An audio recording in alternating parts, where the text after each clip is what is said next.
All right, you guys, welcome to Kinetics. I love Kinetics. It's one of my favorites. So week 7, here's your homework. It's the same that's on mastering, bunch of problems there. And then week 8, you have a little bit less. So make sure that you go through them. What the heck is kinetics? Kinetics is essentially how fast a reaction happens. We're talking about all the stuff in the middle. So before with thermodynamics, we talked about what energy the reactants were at. So we had reactants here. And what energy the products were at. And all we cared about was our delta H, right? Thermodynamics. So it was a state function. We did not care about the pathway. We just wanted to know about the energetics of the system, and that was giving us our delta H. We are worried about the pathway now. So now we have kinetics, and we need to worry about all this stuff. We have our activation energy barrier, which is this big hill in the middle. And if you think about, you riding a bike or going for a run, and you have this huge hill in front of you, it's going to take a lot of energy to get up that hill. The higher the hill, the longer it's going to take and the more energy it will take. If you have like a small little blippy hill that's, no big deal, that's going to be a lot faster of a process for you, and it's going to take a lot less energy. Same thing for reactions. When you have a huge activation energy barrier like this that goes all the way up, that's going to take a lot of energy and it's going to take more time. So you can kind of estimate how long your reaction is going to take based upon how high this energy barrier is. And this value that goes from your reactants, the energy of your reactants, all the way up to the top of this hill, that distance is called your EA, or your activation energy. Now we care about our pathway, and now we care about how we can make that activation energy barrier lower to make our process faster. Sometimes you want to slow a reaction down to study it. So you would, do different things to make the reaction go slower. So it's very easy to, well, it's not easy, but in theory, it would be easy to manipulate the rate of a reaction. All right, so here's our energy diagram. We have reactants, products, we have our pathway, we have our delta H, and we have our activation energy. There are certain things that go into making reactants react, because you can throw anything in a container together and they can just sit there and not do anything. And so there are certain factors that go into making reactants react. Okay, so the first thing are collisions. They need to bump into each other. The reactants, all right, they have to interact. They have to bump into each other. They literally need to collide with one another in order to react. Otherwise, they don't know each other's there. So we need to have collisions.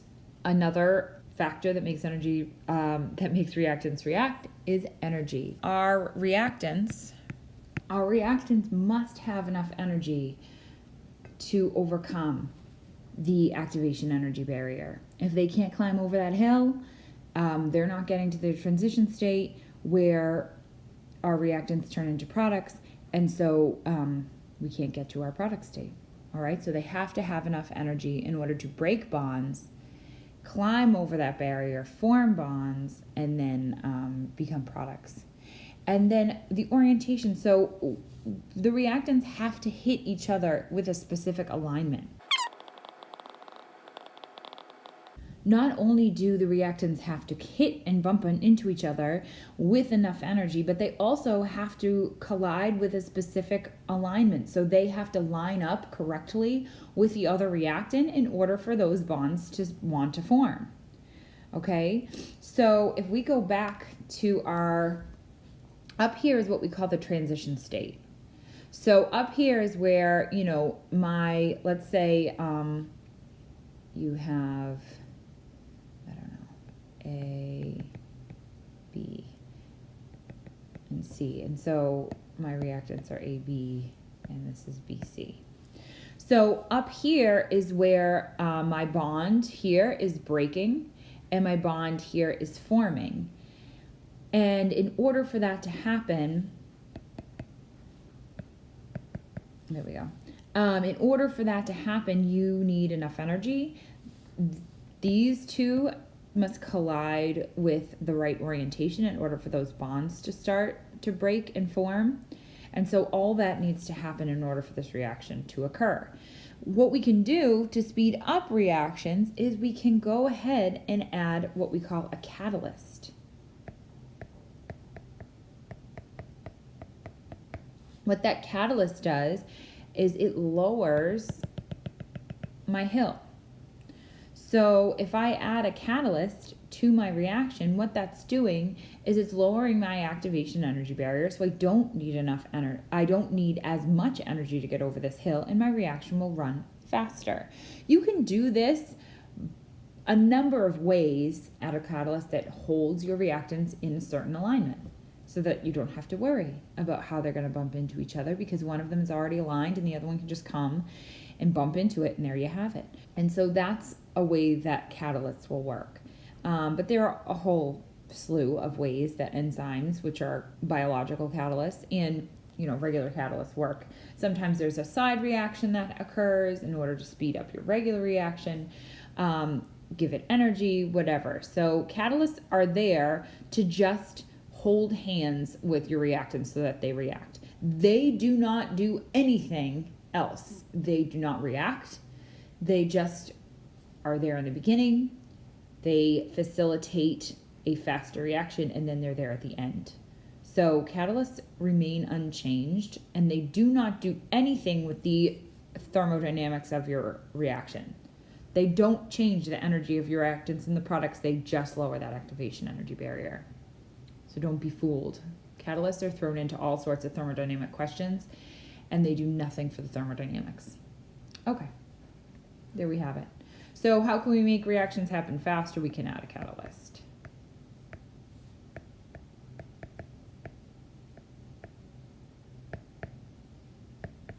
Okay. Factors affecting reaction rate. Okay. So if we change concentration and we add more reactants to our beaker, well, now if we have more stuff in here, more stuff means there's less place to move without bumping into somebody. So if there's more collisions because there's more stuff, you have a higher chance of them hitting in the right way and reacting. So if we raise concentration, we can increase the rate of reaction. And if you want to decrease concentration to slow down a reaction, that will help too, because there's just more room for them to roam without bumping into anybody. Another thing that you can do is change the temperature.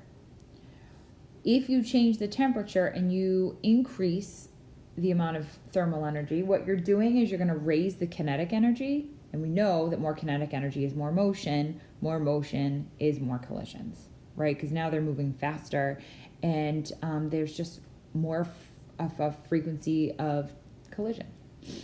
Okay, so temperature, higher kinetic energy, more motion, more collisions, more reactions. And then we'd already talked about catalysts. So those are three things that you can do to affect reaction rate. The other thing that you can do is that I didn't add, which I will add now, is you can increase surface area. Some reactions happen on, let's say, on a surface, right? So if you have if you have a metal that you're throwing in and you want acid to react with it, if you have a very small surface area on your metal, there's only so much that can happen, right? Like there's only so much room for everybody to gather around and react. But let's say I have the same mass, but I just increase my surface area. Well, now there's just a bigger spot for things to attach and react, or at least come in contact with your surface. So that's another thing you can do if you are doing like a reaction in a solid state. All right, so let's look at reaction rates. Here's our hypothetical chemical reaction. The little a, little b, little c, little d, those are your stoichiometric coefficients. So 1, 2, 3, whatever, however you're going to balance the reaction. That's what those stand for. So the way that we are going to express the reaction rate. So here is my reaction rate expression. That's what this is called. This guy right here.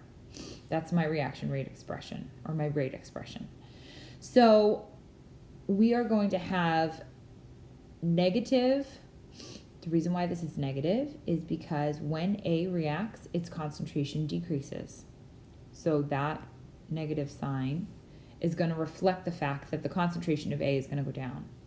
Same for B, because B is also a reactant.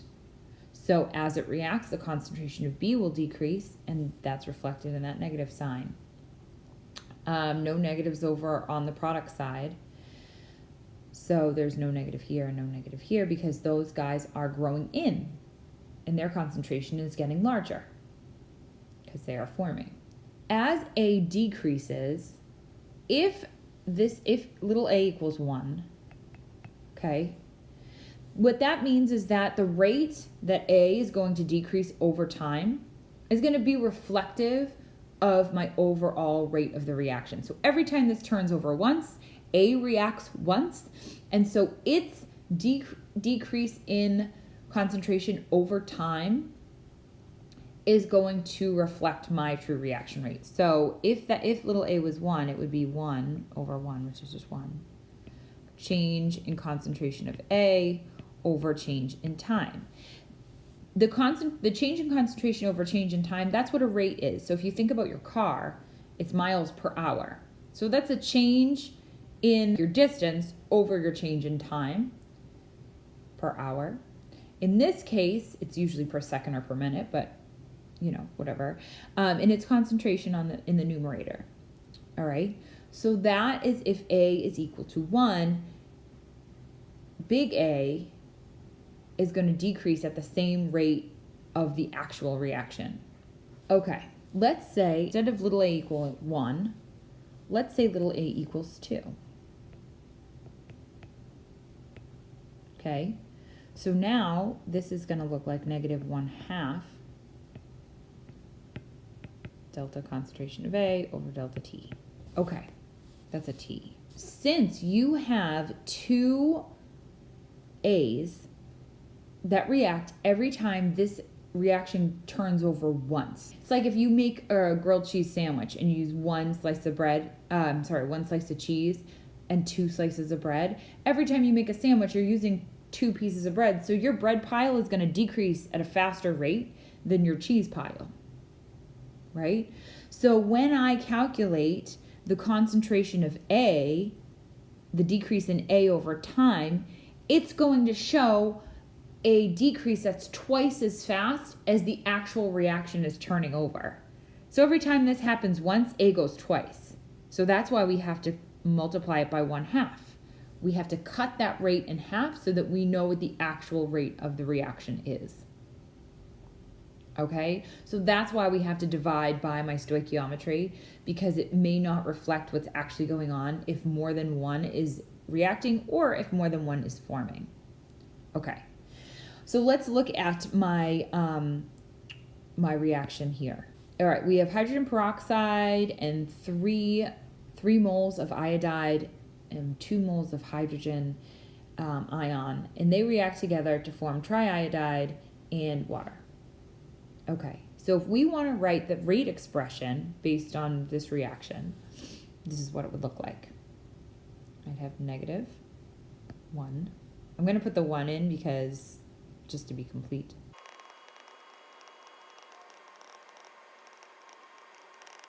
Okay, so here it is. So my rate in peroxide over time has a 1 in front of it because there's no stoichiometry here. My iodide ion is going to decrease 3 times as fast as my actual reaction, so I have to multiply it by 1/3. Notice the negatives with my reactants. Again, H+, I have to multiply it by 1/2 because that's going to decrease at twice the rate of the actual reaction. I3 has a 1 in front of it, and H2O has 1/2. These guys are positive because they are my products and they're growing in. There's my rate expression. There's another thing we do later called a rate law. Do not get them confused. This is a reaction rate expression, which is based on your stoich. Okay. Okay, so now we have our reaction and we gotta do some math. Okay, in the first 10 seconds, the concentration of I dropped from 1 molar to 0.868 molar. We have to calculate the average rate of the reaction in this time interval. Okay, so what we're gonna do is we're gonna go back to my rate expression. I'm gonna find I minus. Here it is. Because that's what I'm looking for. So I'm going to take that out and I'm going to write it here. So I have the rate is equal to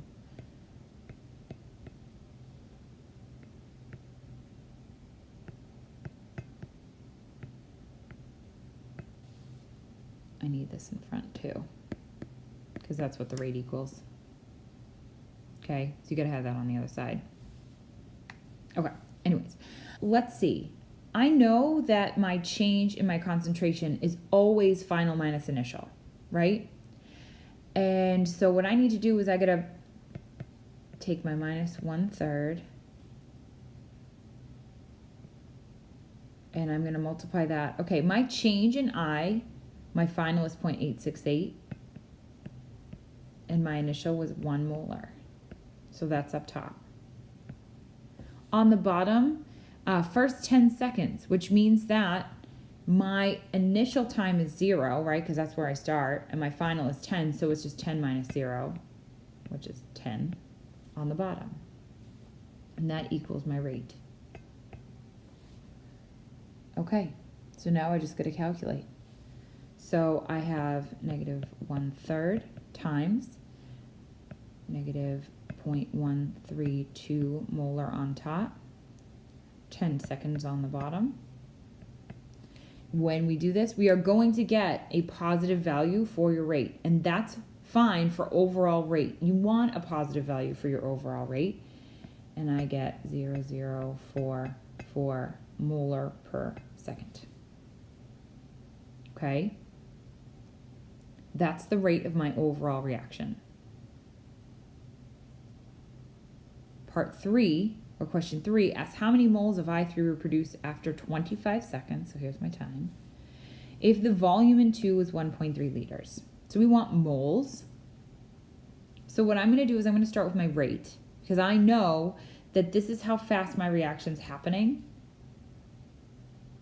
And I have 25 seconds, so I'm going to start with my rate, 0.0044 molar per second. And I'm going to multiply by 25 seconds, because that's how much time has gone by. And that will give me my molarity, which is 0.11 molar.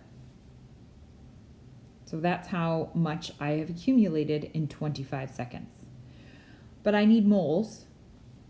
Remember, molarity is moles over liters, so I can multiply by my liters.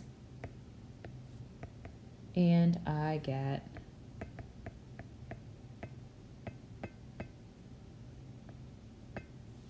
0.143 moles of I3 minus. Just dimensional analysis, right? Multiply by time to get rid of those seconds, then multiply by liters to get rid of those liters, and I end up with moles. Number 25 in your homework is like this exact type of problem. Okay. Last one with this equation. All right, so now I have to determine delta H, delta T. Okay? So here's how I can do it. I know from number 2 said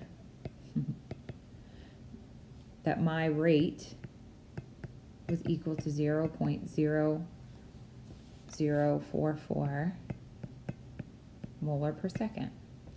I also know that the rate is equal to negative 1/2 delta H over delta T. What I'm looking for is this whole thing. That's what I don't know. So to make this look less scary, let's put an X there. Oh, easy, we could do that. So now I'm looking for the rate of my delta H over time. So I just multiply my rate by 2, right, to get rid of this 1/2. Well, negative 1/2. So I'm going to multiply by negative 2. Okay. That is my rate of hydrogen ion disappearance. It makes sense that it's negative because I am solving for a reactant, not overall rate. I'm solving for a specific reactant. I want to know how fast is H plus decaying. Okay, and I can do that by just looking at the rate overall and multiplying by my coefficient. Okay, and it's fine that it's negative because H plus is a reactant and it's disappearing. Okay, that's how you do those types of problems. Don't forget about this guy in front.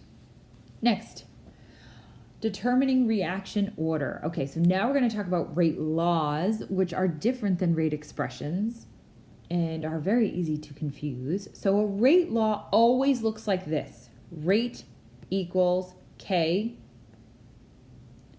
times the concentration of your reactant times this little to the n power. Let's define. K is your rate constant. Your rate constant tells you like how fast this reaction is going to go. The rate constant will also tell you what the order of the reaction is, which is important. So units for your rate constant, so units will indicate the order of the reaction, which I will explain what order is. Okay, this is just your reactant, and there can be more than one, right? The reactant concentration. N is the order of your reaction. What an order is it tells you how your rate is going to react when you change concentration. If I double my concentration, what is going to happen to my rate? If it does nothing, if I double my concentration, my rate doesn't change, my order is 0 because my reaction does not depend on the concentration of my reactant. Usually that's like decomposition reactions that just fall apart. If N equals 1, when I double the concentration of A, so if I go from 1 molar to 2 molar, my rate will double. So they're directly related. If one's doubled, the other one's doubled. And so it would be like concentration to the first power. If my N is 2, when I double my concentration, my rate will quadruple because I'm raising it to the second power.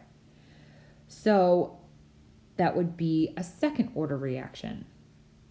So that is what my rate law tells me. It tells me a whole bunch of information. The next couple types of problems we're going to be looking for our rate law. All right, there are 3 methods that we can use to determine order and our overall rate law. The first one is experimental data.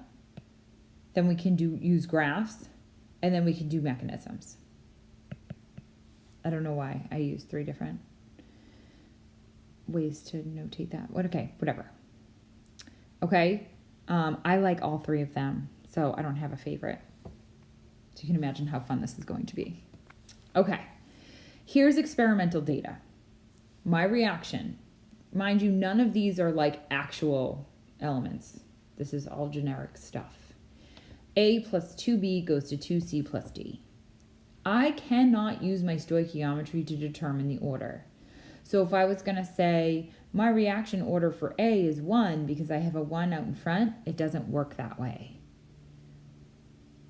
My reaction order for B is not necessarily 2 because of the 2 out in front. It does not work that way. We need to figure it out from our table. Okay, so as an experimental chemist, we run 3 reactions and we measure our rate. So I make a table of my data and I have my concentration of A for experiment 1, 2, and 3. And I have my molarities, my concentrations for B for 1, 2, and 3. And you can see that each experiment, since I'm such a good chemist, I have a control and I change something up. Okay, so what we need to do is we need to look at our rates and see how they changed when we changed concentration. If I'm looking for the order in A, what I have to do is I have to look at my table and see where A changes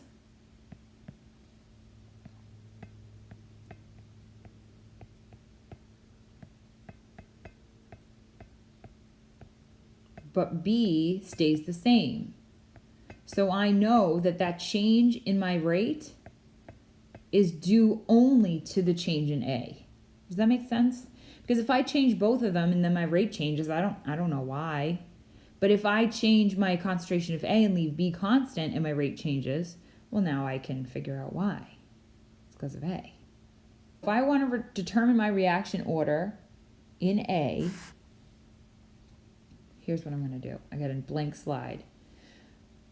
I'm going to set up and I'm going to say, okay, I'm going to use experiments.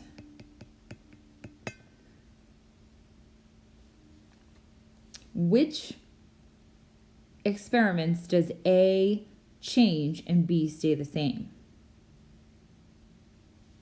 Well, I'm going to use 2 and 3 because A changes and B stays the same. In that way, B doesn't matter. B has no effect on my rate change. I'm doing experiment, what did I say? Experiment 2 and 3. I'm going to do 3 over 2 because I'm just going to.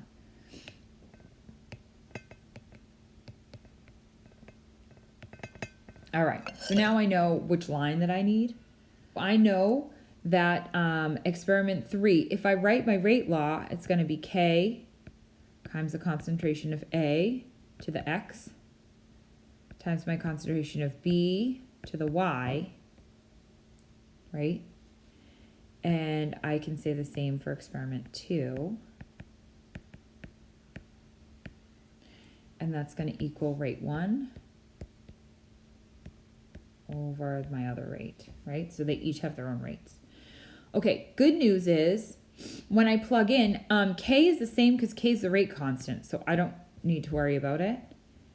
And since the concentration of B doesn't change, I don't need to worry about that either. So I just got to plug in my numbers for A. So I go back. Experiment 3, I have a concentration of 0.2. Experiment 2, I have a concentration of 0.1. Yeah. So, since I'm doing 3 over 2 to the X power, because I don't know. And now I got to put my rates in.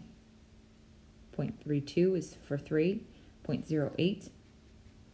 Okay, so now I just got to do the math. So if I do 2.2 divided by 0.1, that's 2 to the X. If I do 0.32 over 0.08, that's 4. So now I got to figure out what X is. 2 to what power is 4? X equals 2. What that means is the order in A is 2. When I double my concentration, I quadruple my rate. All right, so now let's look at B. To find B, I want B to change, and I need A to stay the same. Let's find 2 experiments in which B changes and A stays the same. Okay, well, A stays the same here to here, and B changes. So I can use experiments 1 and 2, and I can use rates 1 and 2. I always put the big one over the little one. I just like to do it that way. You can do it any way you want. So let's set it up. So I'm going to do experiment 2 over experiment 1. Again, my K's cancel out and my A's cancel out, right? So if I have K concentration of A, I know it's squared now. B to the Y over K, A squared, B to the Y equals rate over 8. All right, K's are out of there because K's are constant, so they cancel each other out. A's are constant, so they cancel each other out for these 2 experiments. Okay, so I just got to fill in my info for B. So I go 0.2 over 0.1, because that's my concentration from the table to the Y power. You can combine them. Okay, I need 0.08 over 0.04.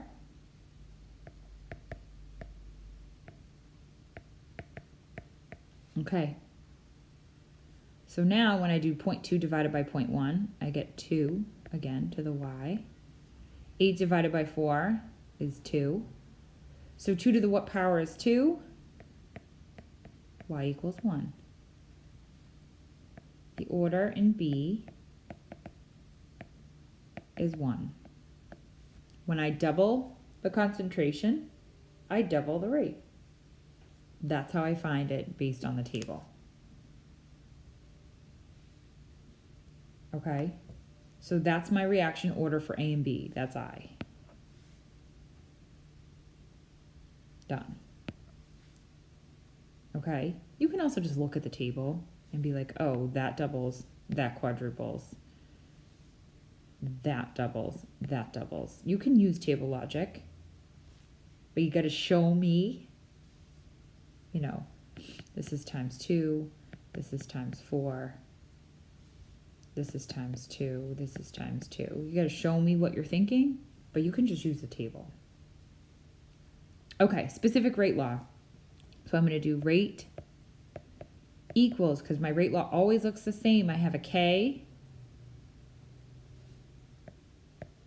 I determined my order in A to be 2, and I determined my order in B to be 1. That's my rate law. That's all I got to do. I don't need to plug anything in except for my orders. All right, I need to solve for my rate constant. I'm going to rewrite my rate law. So this is part 3. So my rate law, rate is equal to my rate constant, A squared, B to the 1. Okay, I just pick an experiment. I usually pick the first one because then I don't mess up my numbers. So I'm just going to take this whole thing.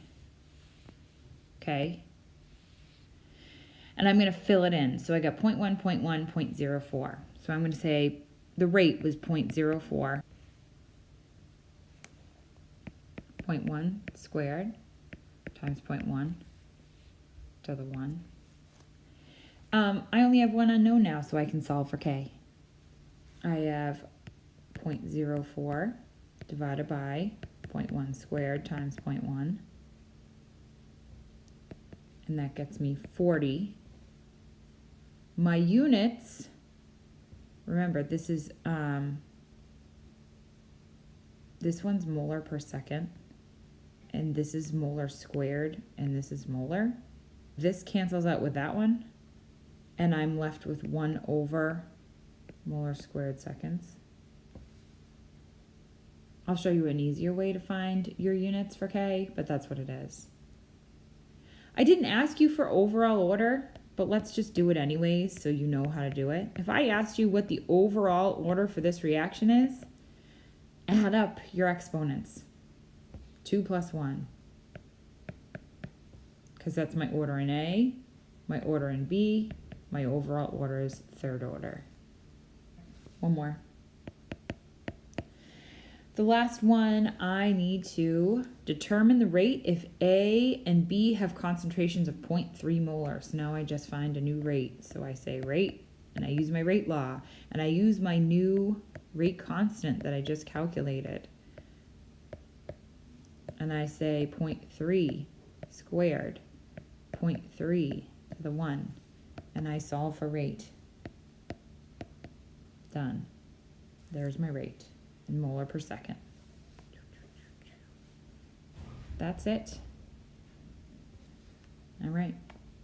Okay, I want you guys to try this one.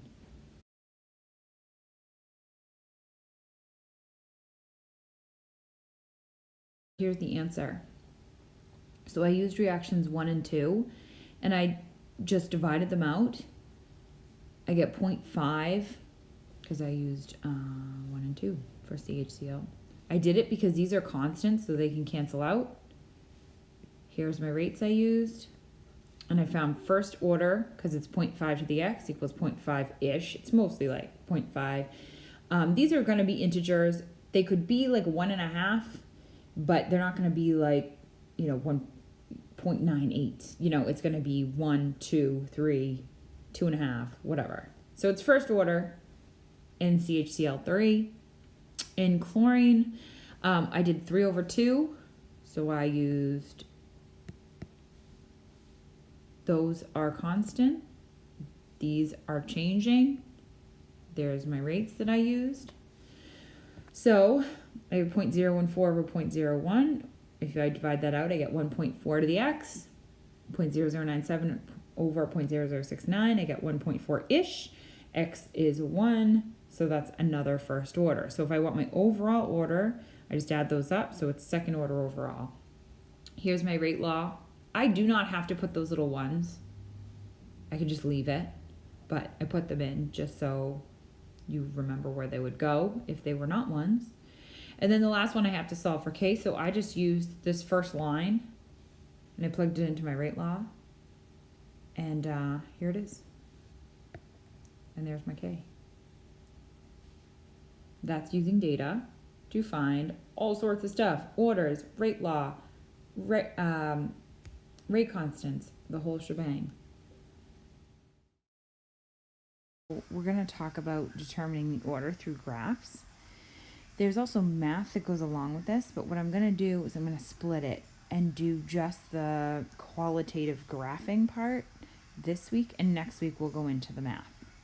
So essentially what you want to know is for a first order reaction, here's the integrated rate law, and again, that's the part we're going to go over next week, and number 6 we'll do next week. But the units of K for a first order reaction is, the units of K is 1/seconds, or seconds to the -1. It's just how it's notated. That's what you need to know for this week. Here is the graph. If you take kinetic data, what you're going to have is you're going to have concentration of whatever, and you're going to have a time. The idea is, if I take this data that I have, all my concentrations and all my times, and I graph them in different ways, that will tell me the order of my reaction. I'm going to collect some data. I'm going to make 3 different graphs, and I'm going to see which one makes a line. Whichever one is linear and makes a nice straight line, that's the one that my data will correspond to. So my data will say, hey, if my data makes a line, if I graph it in one of 3 ways, that's the order of my graph. So if I graph the ln, the natural log of my concentration versus time. So I have all my concentrations, I take the natural log of all of them, and I plot it versus time. That is a first order graph. If that graph has a straight line, the slope will always be negative. Okay? If it's a straight line, the slope equals my rate constant, negative K. The slope will be negative, so the negatives will cancel out. From the graph, I can determine the order, and I can find K from the slope. So again, if you graph the ln of A versus T, and you get a straight line with a negative slope, that slope is going to be your K, and it tells you that's a first order reaction. Okay. Second order. My units are now 1/molar seconds, or m-1 s-1. That's my unit of my rate constant. Because remember, the unit of your rate constant will also tell you the order. So if you know that, you know the order. Okay, for a second order graph, pretend that R is an A. All right, so again, I have concentration and I have time data. Now, instead of graphing the ln, I'm going to graph 1 over all of my concentrations versus time. And I have to look and see what I get. If you get a straight linear line, second order always has a positive slope. It's the only one that does. So if you see a positive slope and it's a nice straight line, that's going to be second order graph. Slope equals k, you graph 1 over a versus time, and you can use whatever units you want. This graph just shows it in minutes, but whatever. You get a positive slope, it's nice and linear. That slope is equal to k, and your reaction is second order. And lastly, we have zero order, which basically means that my reaction is independent of concentration. Again, these are usually decomposition reactions where something's just falling apart. Units of K are molar over seconds, or ms minus 1 for zero order. The rest of this we will do next week. And here's your zero order graph. This time, if I have concentration and time data, I just graph it, just as is, concentration versus time. If you get a nice linear line, your slope is negative, it's equal to k, right? So you have a negative slope, and you can find your rate constant from your slope. Then you have a zero order reaction. The only thing from this that we need to worry about are just the units of k. And again, we'll worry about the rest of it next week, so we're not going to ignore it. So we get zero order, first order, second order. Oh, and this is actually what we talked about. If you are graphing, if you collect data, concentration of A and time over which your reaction occurred, and you plot them in 3 different ways. So you're going to first plot concentration versus time. Then you're going to graph ln versus time, ln of your concentration versus time, and then 1 over your concentration versus time. For first order, you'll either get a weird exponential decay or you'll get a straight line. Second order, you'd get a positive exponential growth or a linear plot. The wrong ones are going to be like weird curves, and the right one is going to be a straight line. So you just look, which one has a straight line? What is the x-axis? What is the y-axis? And you just determine which one it is. Here's number 10. You have 3 graphs. You collected concentration of A and time. You graphed it 3 different ways, and you have 3 different plots. So you need to look at them and say which one's linear and what did I graph, because that one is the right order. You can pause this, think about what you want to answer.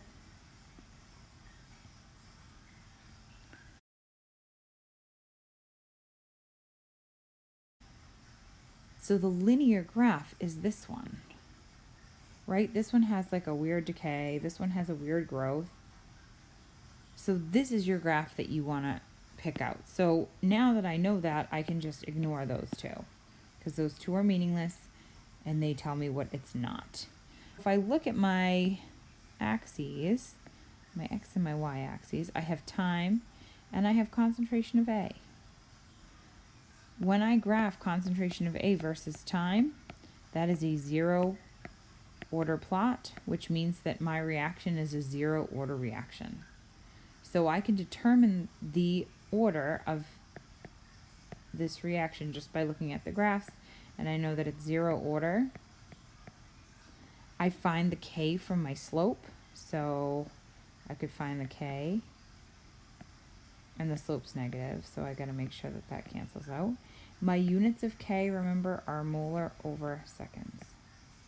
And the rest of the math for this we will worry about next week. I just want you to know how to identify an order from a graph. Let's say, just for argument's sake, that this one was linear and this one had a nice straight line. So this is ln of A versus time. This is a first order plot. So if that was a straight line, the other 2 would have been funky curves, and I would have said, okay, my reaction is first order. Let's say I had a nice straight line here, and the other 2 were funky curves. I look at the axes, 1 over, this is the second order plot, so my reaction would have been second order. So look for the line, then look at the axes and see what you plotted, and that's how you determine it. This is a really good multiple choice question. Just saying.